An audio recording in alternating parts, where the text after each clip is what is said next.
Mainit agad ang pagbubukas ng aksyon sa Day 1 ng MPL Season 16 Playoffs. At sa unang pagsabak, Team Liquid PH ang nagpainit ng arena matapos ang matinding tagumpay laban sa Team Falcons. Ang detalye alamin sa ulat ni teammate JB Junio.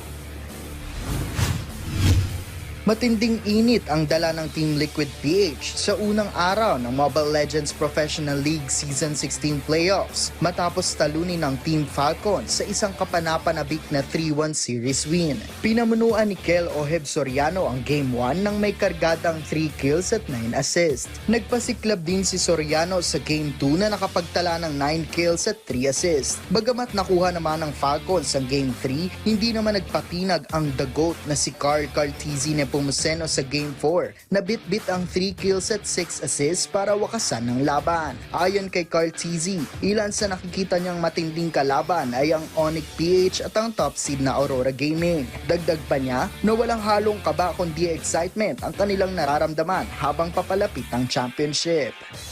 Tingin ko po yung Onyx tsaka Aurora talaga yung pinaka-inabangan namin. Paano lang po, di po kami kinakabahan, sobrang na-excite lang talaga kami ngayon. Binigyang diin naman ni Coach Rodel R.C. Cruz na all-out ang kanilang ipapakita at patunay na ang kanilang panalo ay isang redemption sa mga nakaraang laban. Siguro mas gagalingan namin. Tapos ibibigay namin yung best namin. Kasi today talagang niredeem ko lang din yung sarili ko kasi sinisi ko yung sarili ko last time nung natalo kami sa Falcon.